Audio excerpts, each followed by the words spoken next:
What's up guys, it's Asgard here. I hope you enjoyed the Tale of the Dragon campaign. It's the last Age of Mythology campaigns, and it's probably one of my, it's definitely an interesting update. Probably not my favourite, really enjoyed the Atlantean one, but really interesting update because it adds a lot of new themes such as the priests being able to convert units, things like that.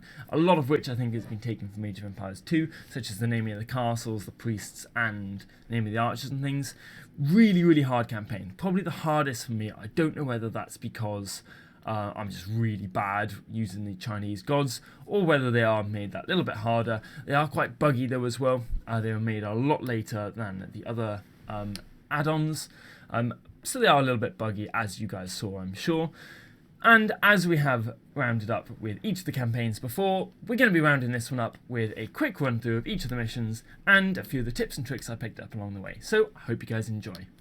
Mission 1, Rising Waters, kicks off with the Emperor sending his finest general and his son to sort out the issues that are affecting his kingdom. During this mission, you have to rebuild the dam in order to protect the villages from the flood. In this, you're attacked from two sides by animals, lizards, and war salamanders. Recommend upgrading your towers because they're already built for you, and they act as a little bit of a defense. However, I do recommend also building units, as the war salamanders have very high crush attack, so will destroy your towers quite quickly. Also recommend building gardens, as the lizards and salamanders will cause your villages to have to be garrisoned at times, so the gardens will keep your resource production ticking in while they're garrisoned. Episode 2 is To the West, in which you have to fight your way through a mountain base in order to progress in the campaign.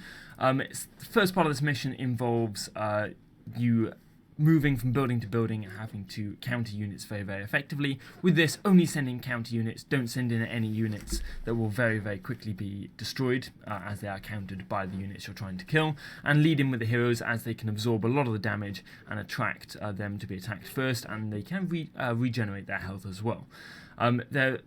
There is a option for you to bypass a lot of the walls and things by finding a relic and giving it to the monk. I recommend doing this. The relic can be found in the bottom left along the line of cliffs, right in the left hand side. Also recommend building all gardens. That's a common theme throughout a lot of these missions, as they can provide a lot of resources and are the only method of getting favour.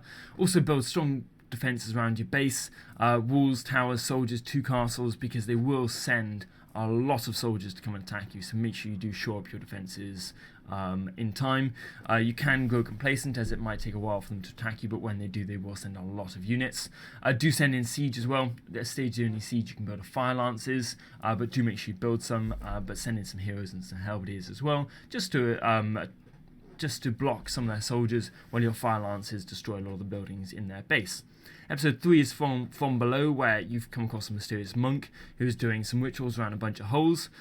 Straight away from the off, move to the east to claim the second town centre and the jade pits. It'll give you a second nice base, second town centre for a bit of population, and you can build more villages out of it, and some jade pits for you to collect some gold. There's a shortcut behind the starting temple which leads to about the 4th or 5th hole, I believe.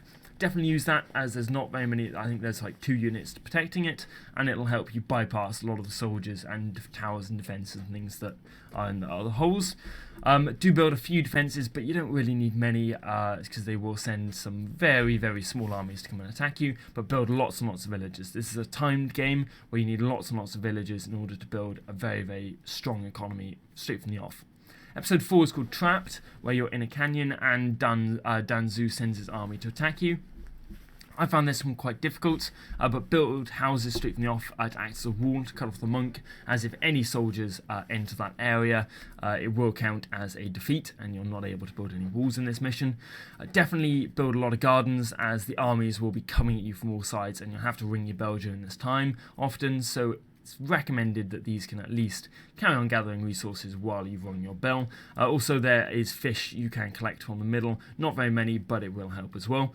There are also some yaks you can capture, because the chickens that you get at the start will run out quite quickly. So if you capture the 2 yaks in the north, 2 yaks in the south, that'll give you a little bit of food to start to continue on after the chickens, as well as Call of the Goat, which will give some goats as well. I recommend using this, start gathering the resources such as wood, food, all of these on the back of your base, as then you're less likely to need to ring your bell when the soldiers come in from both sides.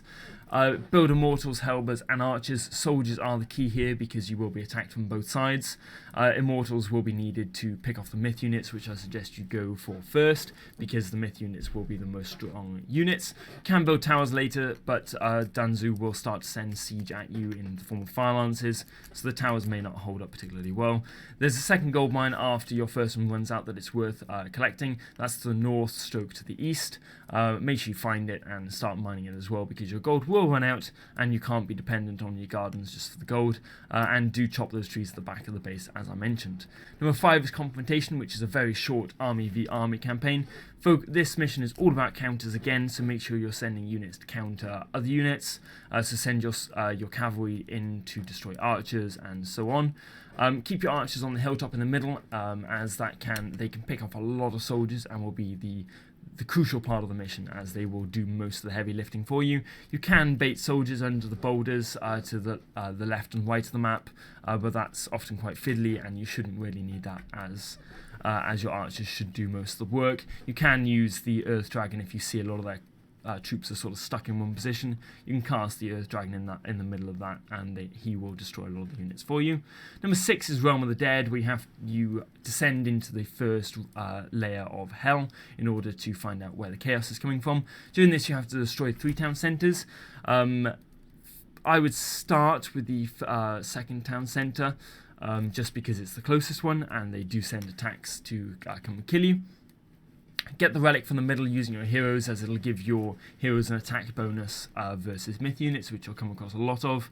And time the wood god power well. It gives you a massive amount of wood, so if you've got lots of villagers on the wood, it can give you pretty much an unlimited supply of wood for the rest of the mission.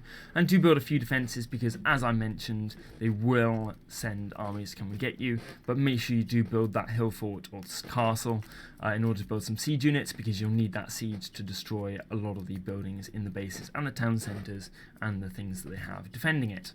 Number 7 is the Water Palace, in which you the local dragons in the area have turned evil and will breathe fire on you. Use your heroes to pick off a few dragons at a time, so send them to drag maybe 4 dragons, kill them, and then let them recuperate, and then send them in again. The salamanders are very useful in this mission, so try and build a good number if you can, as the second part of the mission you have to cross the water, so they're very good at being able to get out of the water and attack things on land, and have that high crush attack which you mentioned earlier, which can be useful for destroying all the buildings. There is a relic to the north on an island that will grant you an earthquake god power. Definitely use that, as that can be used to destroy the defences and definitely the hill fort in the middle of the dragon base. Also try and rule the waves in this mission, as they will send transports to come and land soldiers in your base, so if you're able to cut them off and destroy the docks very, very quickly, you can cut down on that and destroy their base very, very easily. Number 8 is a way out, in which you're in the jungles to free the vermilion birds and the rocks. With this, it's quite glitchy. Definitely do not burn down the forest of bamboo to the west of your base, as if you do, they will send a lot of troops through there and they will attack those walls, and it'll be hell. As it is, if you leave it alone, they'll sort of queue up beside it. I think it's a bug, but leave it as it is. Wall off the upper passes and the 2 southern passes. In terms of the southern passes, wall off the one to the left, leave the one to the right open, but wall off further down where they both link up, as that will sort of funnel them through there if they break through your first layer of defences. There's fish to the east. Definitely gather that, because if they break in, you're going to want an extra food supply. Again, build lots of gardens, because if they break in, you're going to want those extra resources while your village is garrisoned. I built mine around the town centre just to keep the enemy army from being able to destroy my town centre while it could fill them full of arrows. Be very careful what you cut down, because the moment you cut a tree through your walls, it'll cause all of the soldiers in the surrounding area suddenly become unbugged and funnel through that one gap and destroy your base quite quickly, as they would have built up a big army by then. When you do manage to free some vermilion birds and rocks, use them to destroy enemy buildings and circumnavigate soldiers, as once you've destroyed all of the buildings in the surrounding forest, they won't build any more soldiers to come and attack you, so it can help with that, particularly if they've got army bunched up in one area. You can drop a rock off behind it just to destroy the building and move on. Final mission is called Yin and Yang, in which you have to ascend to the summit and build the Titan Gate at the top and then defend it while you're building it. Danzu is there as well, so my recommendation from the off is just to destroy Danzu. Ignore the northern pass up the mountain, because nothing will come down to attack you from there. Destroy the Jade Pit early, so just to the south of Danzu's base he has a Jade Pit. If you destroy that, it'll give you a good supply of gold and take away his gold supply as well. But make sure you do wall up as well, because he will send an army to attack you, and there are some nice forests that you can use between your walls. Use Uproot on the relics to the south. You may only get 1 or 2 Uproot God powers, but definitely worth using it on the relics to the south, just to give you those relics and help you out a bit. You can use catapults to destroy Danzu's buildings while his army is distracted, so you can send them to sort of circumnavigate his base a little bit, to sort of fire them over the walls to destroy his buildings. You can use Uproot to get up the mountain as well, as a bit of a shortcut, and use archers to destroy the units up the mountain before you have to actually move up there, because they lack ranged units in most cases. You can also use catapult if you don't have Uproot in order to destroy the boulders in between. Definitely use Vermilion Birds and All Immortals, as when you're having to defend the Titan Gate to the top, they'll send out a lot of myth units, so you're going to want to have all of the Immortals and Vermilion Birds to really take them out and help as a good defense. So the Vermilion Birds don't need to walk around the whole spiral up the mountain. Do build walls and the town centre at the top. There is a option to build a town centre at the top. Definitely build it, as it can help you build more villagers, distract the enemy, and act as a bit of a defence as well. And build a wall there just to stop any myth units that are ascending the summit to stop you building it, to really hold them off and just delay them a bit so your army can get in the right position. Hope you guys enjoyed. If you did, leave a like and subscribe, and I'll see you in the next video. Thanks, bye guys.